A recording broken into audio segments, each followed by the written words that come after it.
ನಮಸ್ಕಾರ ಸ್ನೇಹಿತರೆ, ಎಲ್ರಿಗೂ ಲಕ್ಷ್ಮೀ ಸಾಗರ್ ಕನ್ನಡ ವ್ಲಾಗ್ಸ್ಗೆ ಸ್ವಾಗತ. ನಾನು ನಿಮ್ಮ ಲಕ್ಷ್ಮಿ.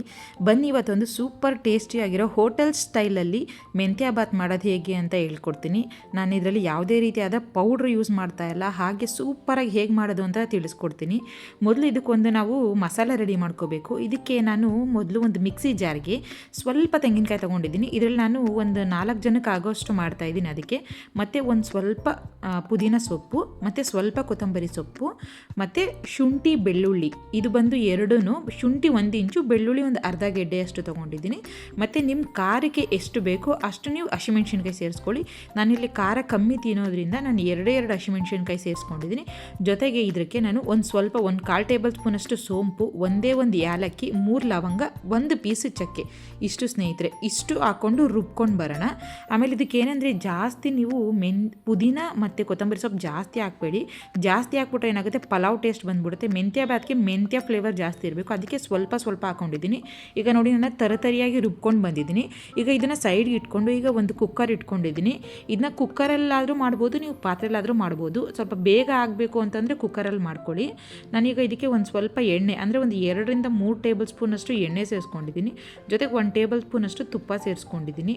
ನೀವು ಎರಡೂ ಸಮ ಪ್ರಮಾಣದಲ್ಲಾದರೂ ಯೂಸ್ ಮಾಡ್ಬೋದು, ತುಂಬ ಚೆನ್ನಾಗಿರುತ್ತೆ. ಬಟ್ ತುಪ್ಪ ಹಾಕೋದ್ರಿಂದ ಮೆಂತ್ಯ ಬಾತ್ಗೆ ಫ್ಲೇವರ್ ತುಂಬ ಚೆನ್ನಾಗಿರುತ್ತೆ. ನೀವು ಅಷ್ಟೇ ಒಂದು ಸಲ, ಅಂದರೆ ಒಂದು ಸ್ವಲ್ಪನಾರು ಒಂದು ಅರ್ಧ ಟೇಬಲ್ ಸ್ಪೂನ್ ತುಪ್ಪ ಯೂಸ್ ಮಾಡಿ. ಜೊತೆಗೆ ಇದಕ್ಕೆ ಪಲಾವ್ ಸ್ಪೈಸಸ್ ಹಾಕೋತಾ ಇದ್ದೀನಿ ನಾನು, ಅಂದರೆ ಪಲಾವ್ ಎಲೆ, ಮರಾಠಿ ಮೊಗ್ಗು, ಕಲ್ಲುವ್ವ ಮತ್ತು ಸ್ಟಾರ್ ಅನೀಸು, ಇಷ್ಟು ಹಾಕೋತಾ ಇದ್ದೀನಿ. ನಾನು ಇದಕ್ಕೆ ಸೋಂಪು ಹಾಕ್ತಾಯಿಲ್ಲ, ಚಕ್ಕೆ ಲವಂಗ ಹಾಕ್ತಾಯಿಲ್ಲ, ಯಾಕಂದರೆ ಇದನ್ನು ಆಲ್ರೆಡಿ ನಾನು ರುಬ್ಬಕ್ಕೆ ಹಾಕ್ಬಿಟ್ಟಿನಿ ಅದಕ್ಕೆ. ಮತ್ತು ಸ್ವಲ್ಪ ಕಸೂರಿ ಮೇಥಿ ಸೇರಿಸ್ಕೊತಾ ಇದ್ದೀನಿ, ಯಾಕಂದರೆ ನಾನು ಇದಕ್ಕೆ ಹಸಿ ಮೆಂತ್ಯ ಸೊಪ್ಪು, ಮೆಂತ್ಯ ಬಾತ್ ಆಗಿರೋದ್ರಿಂದ ನಾವು ಮೆಂತ್ಯ ಸೊಪ್ಪು ಜಾಸ್ತಿ ಸೇರಿಸ್ತೀವಿ, ಅದಕ್ಕೋಸ್ಕರ. ಈಗ ಅದಷ್ಟು ಹಾಕೊಂಡಾದ್ಮೇಲೆ ಇದಕ್ಕೆ ನಾನೀಗ ಒಂದು ದಪ್ಪ ಈರುಳ್ಳಿನ ಉದ್ದುದ್ದ ಕಟ್ ಮಾಡ್ಕೊಂಡಿದ್ದೀನಿ, ಕಟ್ ಮಾಡ್ಕೊಂಡು ಸೇರಿಸ್ಕೊತಾ ಇದ್ದೀನಿ. ಇದು ತುಂಬ ದಪ್ಪ ಈರುಳ್ಳಿ ಆಗಿರೋದ್ರಿಂದ 1 ಸೇರಿಸ್ಕೊಂಡಿದ್ದೀನಿ. ನೀವು ಸಣ್ಣದಾದರೆ 2 ಸೇರಿಸ್ಕೊಳ್ಳಿ, 2-3 ಸೇರಿಸ್ಕೊಂಡಿದ್ದ ಚೆನ್ನಾಗಿ ಫ್ರೈ ಮಾಡ್ಕೊಳ್ಳಿ. ಆಮೇಲೆ ಇನ್ನೊಂದು ಏನಂದರೆ ಸ್ನೇಹಿತರೆ, ಫ್ಲೇಮ್ನ ಒಂದು ಸ್ವಲ್ಪ ಮೀಡಿಯಮ್ ಫ್ಲೇಮಲ್ಲಿ ಇಟ್ಕೊಂಡು ಇದು ಮಾಡ್ಕೊಳ್ಳಿ. ತುಂಬ ಜಾಸ್ತಿ ಸಿಯೋ ಥರ, ಆನಿಯನ್ ತುಂಬ ಕಲರ್ ಚೇಂಜ್ ಆಗೋ ಥರ ಫ್ರೈ ಮಾಡಬೇಡಿ. ಒಂದು ಸ್ವಲ್ಪ ಕಲರ್ ಚೇಂಜ್ ಆದರೆ ಸಾಕು. ನಾನು ಅಷ್ಟೇ ಒಂದು ಸ್ವಲ್ಪ ಕಲರ್ ಚೇಂಜ್ ಆಗೋಷ್ಟು ನೀಟಾಗಿ ಫ್ರೈ ಮಾಡ್ಕೊತೀನಿ. ಆಗಲೇ ಹೇಳಿರೋದ್ರಿಂದ ಇದು ನಾನು ಮೆಂತ್ಯ ಬಾತು, ಈ ಮೆಂತ್ಯ ಬಾತ್ಗೆ ಮೆಂತ್ಯ ಫ್ಲೇವರೇ ಜಾಸ್ತಿ ಇರಬೇಕು. ಸೊ ಆದ್ದರಿಂದ ನೀವು ಬೇರೆ ಏನೇನು ಇಂಗ್ರೀಡಿಯೆಂಟ್ಸ್ ಹಾಕ್ತಿರೋ ಅದು ಜಾಸ್ತಿ ಡಾಮಿನೇಟ್ ಮಾಡಬಾರ್ದು ಮೆಂತ್ಯನ, ಆ ಮೆಂತ್ಯ ಸೊಪ್ಪನ್ನ. ಆ ಥರ ಎಲ್ಲನೂ ಸ್ವಲ್ಪ ಕಮ್ಮಿನೇ ಯೂಸ್ ಮಾಡ್ಕೊಳ್ಳಿ. ಮೆಂತ್ಯ ಸೊಪ್ಪು ಸ್ವಲ್ಪ ಜಾಸ್ತಿ ಇರಬೇಕು. ಈಗ ನೋಡಿ, ನಾನು ಈರುಳ್ಳಿನ ಚೆನ್ನಾಗಿ ಫ್ರೈ ಮಾಡ್ಕೊಂಡಿದ್ದೀನಿ. ಈಗ ಕಲರ್ ಚೇಂಜ್ ಆಗ್ತಾ ಇದೆ.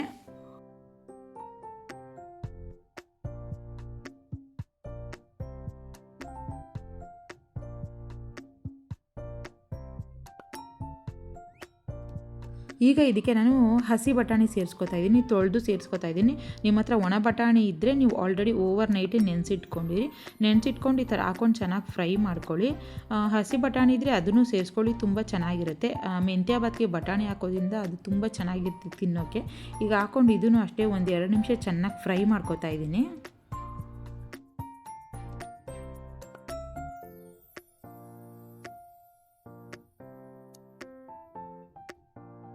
ಈಗ ಇದು ಒಂದು 2 ನಿಮಿಷ ಫ್ರೈ ಆದಮೇಲೆ ನಾನಿಲ್ಲಿ ಅರ್ಧ ಕಟ್ಟು ಮೆಂತ್ಯ ಸೊಪ್ಪನ್ನ ಕ್ಲೀನ್ ಮಾಡಿಕೊಂಡು ನೀಟಾಗಿ ತೊಳ್ಕೊಂಡು ಸಣ್ಣದಾಗಿ ಕಟ್ ಮಾಡಿಕೊಂಡು ಸೇರಿಸ್ಕೊತಾ ಇದ್ದೀನಿ. ನಾನು ಆಗಲೇ ಹೇಳ್ದಂಗೆ ಇಲ್ಲಿ 4 ಜನಕ್ಕೆ ಮಾಡ್ತಾಯಿದ್ದೀನಿ. 4 ಜನಕ್ಕೆ ಅಂದರೆ 2 ಚಿಕ್ಕ ಮಕ್ಕಳಿಗೆ, ದೊಡ್ಡವ್ರಿಗೆ 2ಗೆ. ಸೊ ಸ್ವಲ್ಪ ಆಗಿರೋದ್ರಿಂದ ಮೆಂತ್ಯ ಸೊಪ್ಪನ್ನ ನಾನು ಅರ್ಧ ಕಟ್ ಸೇರಿಸ್ಕೊಂಡಿದ್ದೀನಿ. ನೀವು ಜಾಸ್ತಿ ಜನಕ್ಕೆ ದೊಡ್ಡವ್ರಿಗೆ ಮಾಡೋದ್ರಿಂದ ಅಕ್ಕಿ ಸ್ವಲ್ಪ ಜಾಸ್ತಿ ಹಾಕೋತೀರಾ ಅಂತಂದರೆ ಮೆಂತ್ಯ ಸೊಪ್ಪು ಅಷ್ಟೇ ಸ್ವಲ್ಪ ಜಾಸ್ತಿ ಹಾಕೋಬೇಕಾಗುತ್ತೆ. ನಾನಿಲ್ಲಿ 1.5 ಲೋಟ ಅಷ್ಟು ಅಕ್ಕಿ ಸೇರಿಸ್ಕೊತಾ ಇದ್ದೀನಿ. ಅದಕ್ಕೆ ನಾನು ಒಂದು ಅರ್ಧದಿಂದ 3/4 ಕಟ್ಟಷ್ಟು ಮೆಂತ್ಯ ಸೊಪ್ಪು ಹಾಕ್ಕೊಂಡಿದ್ದೀನಿ ನೀಟಾಗಿ. ಇದ್ರದ್ದು ಹಸಿ ವಾಸನೆ ಹೋಗಬೇಕು ಸ್ನೇಹಿತರೆ, ಆ ಥರ ನೀಟಾಗಿ ಫ್ರೈ ಮಾಡ್ಕೊಳ್ಳಿ. ಫ್ಲೇಮು ಅಷ್ಟೇ ನಾನು ಆಗಲೇ ಹೇಳ್ದಂಗೆ ಜಾಸ್ತಿ ಇಟ್ಕೊಬೇಡಿ, ಜಾಸ್ತಿ ಇಟ್ಕೊಳ್ಬಿಟ್ರೆ ಸೀದೋದಂಗೆ ಆಗಿಬಿಡುತ್ತೆ. ಒಂದು ಸ್ವಲ್ಪ ಕಮ್ಮಿ ಇಟ್ಕೊಂಡು ಇದ್ರದ್ದು ಒಂದು ಸ್ವಲ್ಪ ಹಸಿ ವಾಸನೆ ಹೋಗಬೇಕು ಮೆಂತ್ಯ ಸೊಪ್ಪು, ಆ ಥರ ನೀಟಾಗಿ ಫ್ರೈ ಮಾಡ್ಕೊಳ್ಳಿ. ಈಗ ಫ್ರೈ ಮಾಡೋ ಸಮಯದಲ್ಲೇ ನಾನು ಇದಕ್ಕೆ ಒಂದು ಚಿಟಿಕೆಯಷ್ಟು, ಅಂದರೆ 1/4 ಟೇಬಲ್ ಸ್ಪೂನಷ್ಟು ಅರಿಶಿನ ಸೇರಿಸ್ಕೊತಾ ಇದ್ದೀನಿ. ಅರಿಶಿನ ಹಾಕಿ ಉರಿಯೋದ್ರಿಂದ ಮೆಂತ್ಯ ಸೊಪ್ಪು ಘಮ ತುಂಬ ಚೆನ್ನಾಗಿ ಬರುತ್ತೆ. ಅದಕ್ಕೋಸ್ಕರ ನೀವು ಅಷ್ಟೇ ಒಂದು ಸ್ವಲ್ಪ ಹಾಕೊಳ್ಳಿ, ತುಂಬ ಜಾಸ್ತಿ ಹಾಕೋಬೇಡಿ. ಜಾಸ್ತಿ ಹಾಕೊಟ್ಬಿಟ್ರೆ ಮೆಂತ್ಯ ಬಾತೆಲ್ಲ ಎಲ್ಲೋ ಕಲರ್ ಥರ ಆಗಿಬಿಡುತ್ತೆ. ಅದಕ್ಕೋಸ್ಕರ ಈಗ ಹಾಕೊಂಡು ಈಗ ನೋಡಿ ನಾನು ನೀಟಾಗಿ ಫ್ರೈ ಮಾಡ್ಕೊತಾ ಇದ್ದೀನಿ.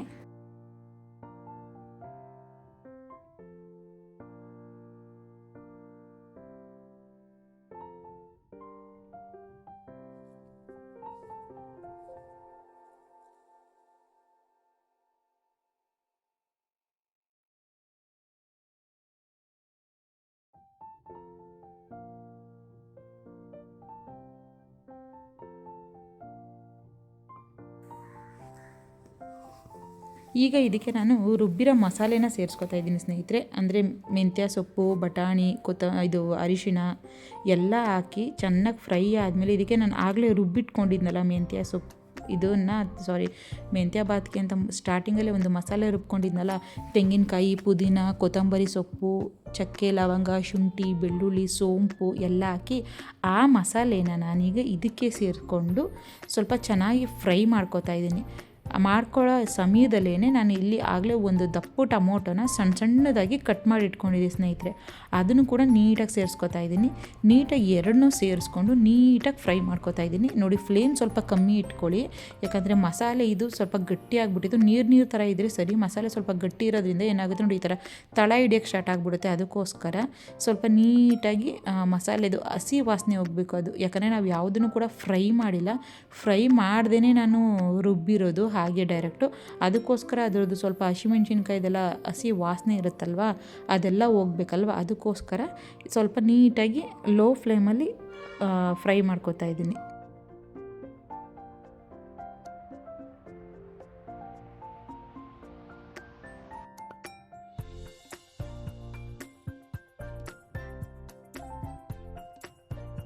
ಈಗ ಇದಕ್ಕೆ ರುಚಿಗೆ ತಕ್ಕಷ್ಟು ಉಪ್ಪು ಹಾಕೋತಾ ಇದ್ದೀನಿ. ಉಪ್ಪು ಒಂದು ಸ್ವಲ್ಪ ಕಮ್ಮಿನೇ ಹಾಕ್ಕೊಳ್ಳಿ, ಯಾಕಂದರೆ ಆಮೇಲೆ ನೀವು ಒಂದು ಸಲ ನೀರೆಲ್ಲ ಹಾಕಿದ್ಮೇಲೆ ಬೇಕಾದ್ರೆ ಇನ್ನೊಂದು ಸಲ ನೋಡಿ ಹಾಕ್ಕೋಬೋದು. ಒಂದೇ ಸಲ ಜಾಸ್ತಿ ಹಾಕ್ಬಿಟ್ರೆ ತಿನ್ನೋಕ್ಕೂ ಇದಾಗ್ಬಿಡುತ್ತೆ, ಉಪ್ಪುಪ್ಪಾದಂಗೆ ಆಗಿಬಿಡುತ್ತೆ. ಅದಕ್ಕೋಸ್ಕರ ಇವಾಗ ನಾನು ಒಂದು ಸ್ವಲ್ಪ ಹಾಕ್ಕೊಂಡು ನೀಟಾಗಿ ಫ್ರೈ ಮಾಡ್ಕೊತಾ ಇದ್ದೀನಿ. ಉಪ್ಪು ಹಾಕೊಳ್ಳೋದ್ರಿಂದ ಏನಾಗುತ್ತೆ ಅಂತಂದರೆ ಬಟಾಣಿಗೆ ಮತ್ತು ಮಸಾಲೆ ಎಲ್ಲ ಚೆನ್ನಾಗಿ ಉಪ್ಪು ಹಿಡಿಯುತ್ತೆ ಸ್ನೇಹಿತರೆ. ನೀವು ಆಮೇಲೆ ನೀರು ಹಾಕ್ಬಿಟ್ಟು ಉಪ್ಪು ಹಾಕಿದ್ರೆ ಹಿಡಿಯುತ್ತೆ, ಬಟ್ ಬಟಾಣಿಗೆಲ್ಲ ಅಷ್ಟು ಹಿಡಿಯಲ್ಲ. ಈಗ ಏನಾಗುತ್ತೆ, ಬಟಾಣಿ ನಾವು ತಿಂತಿರ್ಬೇಕಾದ್ರೆ ಸಪ್ಪೆ ಅನಿಸ್ಬಿಡುತ್ತೆ ನಿಮಗೆ. ಅದಕ್ಕೋಸ್ಕರ ಈ ಥರ ಹಾಕೊಂಡಾಗಲೇ ಉಪ್ಪು ಹಾಕೋಬಿಟ್ರೆ ಚೆನ್ನಾಗಿ ಹಿಡಿಯುತ್ತೆ. ಜೊತೆಗೆ ನಾನೀಗ ನೀರನ್ನ ಒಂದು ಕಡೆ ಆಲ್ರೆಡಿ ಕುದಿಸಿ ಇಟ್ಕೊಂಡಿದ್ದೆ. ಈ ಬಿಸಿ ನೀರು ಹಾಕೋದ್ರಿಂದ ಬೆಳಗ್ಗೆ ಹೊತ್ತು ಬ್ರೇಕ್ಫಾಸ್ಟ್ ಮಾಡಬೇಕಾದ್ರೆ ಬೇಗ ಆಗುತ್ತೆ. ಈ ತಣ್ಣೀರು ಹಾಕಿ ಅದು ಮತ್ತೆ ನಾವು ಕುದಿಯೋಕೆ ಬಿಡೋ ತನಕ ತುಂಬ ಟೈಮ್ ಆಗಿಬಿಡುತ್ತೆ.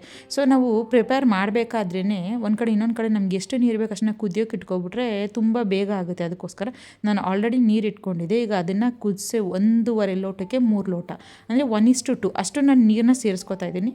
ಸೇರಿಸ್ಕೊಂಡು ನೀಟಾಗಿ ಇನ್ನೊಂದು ಸಲ ಮಿಕ್ಸ್ ಕೊಟ್ಕೋತಾ ಇದ್ದೀನಿ.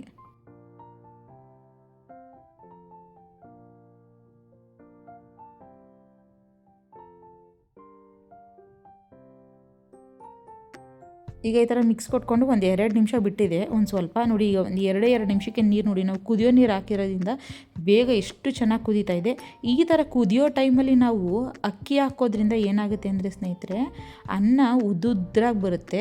ಆಮೇಲೆ ಜೊತೆಗೆ ಬೇಗ ಇದಾಗುತ್ತೆ, ಅಂದರೆ ಬೇಗ ವಿಷಲ್ ಬಂದುಬಿಡುತ್ತೆ. ಚೆನ್ನಾಗಿ ಕೂಡ ಸಾಫ್ಟಾಗಿ ಬೆಂದಿರುತ್ತೆ ಮತ್ತು ಟೈಮ್ ಕೂಡ ಸೇವ್ ಆಗುತ್ತೆ ನಮಗೆ. ಈಗ ನಾನು ಆಲ್ರೆಡಿ ಅಂದರೆ ಈ ಮೆಂತ್ಯ ಬಾತ್ಗೆ ಪ್ರಿಪೇರ್ ಮಾಡಬೇಕಾದ್ರೆ 1.5 ಲೋಟ ಅಕ್ಕಿನ ನಾನು ನೀರಲ್ಲಿ ತೊಳೆದು ಅಕ್ಕಿನ ಆಲ್ರೆಡಿ ನೆನೆಸಿ ಇಟ್ಕೊಂಡಿದ್ದೆ. ಸೊ ಇದು ಒಂದು ಬೆಸ್ಟ್ ಐಡಿಯಾ. ಸೊ ನಮಗೆ ಬೇಗ ಆಗುತ್ತೆ, ಅನ್ನ ಸಾಫ್ಟಾಗಿ ಬರುತ್ತೆ ಮತ್ತು ಬೇಗ ಕೂಗುತ್ತೆ. ಏನೇನಂದರೆ ಮೊದಲು ನಾವು ನೀರು ಕಾಯಿಸಿ ಇಟ್ಕೊಬಿಡ್ಬೇಕು, ಜೊತೆಗೆ ಅಕ್ಕಿ ಒಂದು ತೊಳೆದಿಟ್ಕೊಡ್ಬೇಕು. ಯಾವುದೇ ಮಾಡಿ ನೀವು, ಇದೇ ಅಂತಲ್ಲ, ಪಲಾವು, ಟೊಮೊಟೊ ಬಾತು ಯಾವುದೇ ಒಂದು ಮಾಡಬೇಕಾದ್ರೂ ನೀವು ವಾಂಗಿಬಾತು, ಈ ಥರ ದಮ್ ಕಟ್ಟೆಲ್ಲ ವಾಂಗಿಬಾತು ಮಾಡ್ತೀವಲ್ಲ, ಆ ಟೈಮಲ್ಲೆಲ್ಲ ಅಕ್ಕಿ ತೊಳೆದು ನಾವು ಇಟ್ಕೊಂಡು ಬಿಟ್ಟಿದ್ರೆ ಸ್ವಲ್ಪ ಸಾಫ್ಟಾಗಿರುತ್ತೆ, ಬೇಗ ಕೂಗುತ್ತೆ ಮತ್ತು ಅನ್ನ ಉದ್ದುದ್ರಾಗಿ ಬರುತ್ತೆ ನೀಟಾಗಿ.